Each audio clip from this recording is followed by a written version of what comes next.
अपना आज का विषय है समास। समास का हम अगर संधि विच्छेद करेंगे तो इसका संधि विच्छेद होगा सम जमा में आस। सम का अर्थ है पास और आस का मतलब है रखना, अर्थात पास पास रखना। इसकी परिभाषा होगी, बिल्कुल आसान तरीके से बताऊंगी। दो या दो से अधिक शब्दों के मिलने से जो एक नया स्वतंत्र पद बनता है उसे हम समास कहते हैं। यहाँ बच्चों ध्यान देने योग्य बात है, अगर हम यहाँ पर वर्ण शब्द की जगह वर्ण लिख देते हैं तो ये हो जाएगी परिभाषा संधि की, और यहाँ पर शब्द का प्रयोग होता है तो ये है समास। दोबारा से देखो, दो या दो से अधिक शब्दों के मिलने से जो एक नया स्वतंत्र पद बनता है उसे समास कहते हैं। जैसे राजमहल, राजा का महल। अगर बच्चों हम राजमहल लिखते हैं तो इसको हम कहेंगे समस्त पद, और राजा का महल इसको लिखते हैं तो इसको हम कहेंगे समास विग्रह। इसको समास विग्रह कहा जाता है। फिर समास के भेद या प्रकार। समास के बच्चों चार भेद हैं। पहला है अविभाव समास। अविभाव समास का बिल्कुल आसान तरीका है इसकी परिभाषा याद करने का। इसका प्रथम पद अव्यय होता है। फिर दूसरा समास है जो तत्पुरुष समास। तत्पुरुष समास का दूसरा पद प्रधान होता है। देखो बिल्कुल आसान है। पहले नंबर पर है अविभाव समास, इसका प्रथम पद अव्यय है। दूसरा नंबर है तत्पुरुष समास।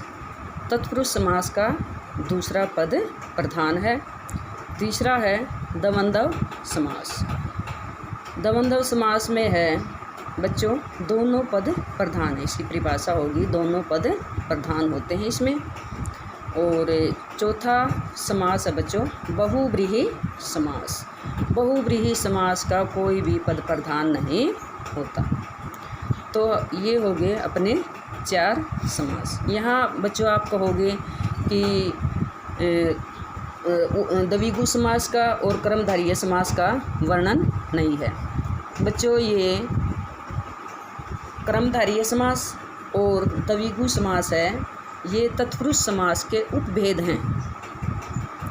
ठीक है, इनको मेन समास में नहीं गिना जाता। मेन समास हैं जो ये हमारे चार ही समास हैं। फिर हम अविभाव समास की परिभाषा देखेंगे, जैसे मैंने पहले भी बता चुकी हूँ मैं, और इसको आसान से तरीके से मैं समझाऊंगी।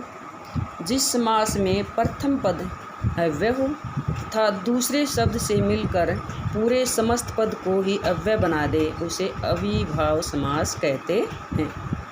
जैसे यथा शक्ति, शक्ति के अनुसार। आजन्म, जन्म पर्यंत। तो बच्चों जैसे आजन्म है, इसमें आ शब्द है जो ये है, इसको कहते हैं हम पूर्व पद। और जन्म है, इसको कहते हैं हम उत्तर पद। तो इसमें दो पद होते हैं, पूर्व पद और उत्तर पद। दूसरा समास है बच्चों तत्पुरुष समास।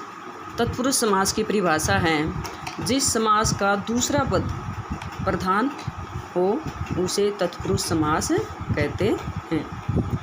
तो यहाँ पर मैंने दूसरे स्थान पर रखा तत्पुरुष समास को, और बिल्कुल आसान तरीका है इसको याद करने का। इसका दूसरा पद प्रधान होता है। तत्पुरुष समास में कर्ता और संबोधन कारक को छोड़कर शेष सभी कारकों के विभक्ति चिन्ह लुप्त हो जाते हैं। अब अपने कारक हैं बच्चों 8, परंतु इसमें 6 कारक लिए गए हैं। तत्पुरुष समास है वो कारक पर आधारित है। जैसे ग्रामगत, ग्राम को गत। तत्पुरुष समास के दो भेद हैं, पहले मैंने बताया था। पहला है कर्मधारीय तत्पुरुष समास की भाषा होगी बच्चों, जिस समास में उत्तर पद प्रधान हो परंतु पूर्व पद एवं उत्तर पद में उपमान और उपमेय का संबंध हो, उसे कर्मधारीय तत्पुरुष समास कहते हैं। जैसे चंद्रमुख, चंद्रमा के समान मुख। तो इसमें उपमान और उपमेय के बारे में बताऊंगी मैं आपको। चंद्रमुख है, ये है उपमान। चंद्र है, इसमें ये उपमान है, और मुख है, इसमें उपमेय है।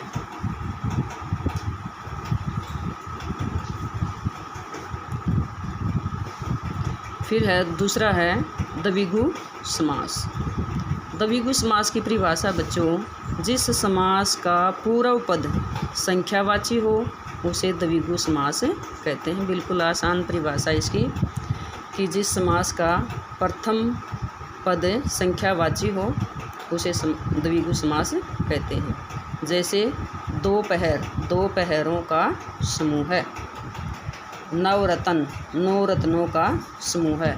इसमें दो है, नौ है, ये संख्या है, तो इसका पूर्व पद संख्यावाची होता है।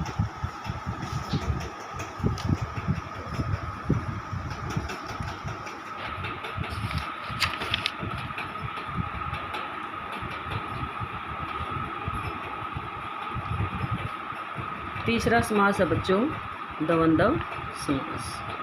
द्वंद्व समास की बिल्कुल आसान परिभाषा है, जिस समास के में दोनों पद समान रूप से प्रधान हो उसे द्वंद्व समास कहते हैं। जैसे गंगा यमुना, गंगा और यमुना। दाल रोटी, दाल और रोटी। इसमें दोनों पदों की प्रधानता है, दाल और रोटी ये दोनों पद हैं। गंगा और यमुना दो पद हैं, इनमें दोनों पदों की ही प्रधानता है। चौथा समास है बहुव्रीहि समास। इसकी परिभाषा होगी बच्चों, जब समस्त पद के दोनों पदों में से कोई भी पद प्रधान न हो तथा कोई अन्य पद प्रधान हो तो उसे बहुव्रीहि समास कहते हैं। इस बहुव्रीहि समास में कोई भी पद प्रधान नहीं होता, न प्रथम पद न द्वितीय पद, इसमें कोई अन्य पद प्रधान होता है। जैसे दशानन, 10 हैं आनंद जिसके। आनंद का मतलब होता है मुख, तो इसका दूसरा अर्थ कौन सा निकला?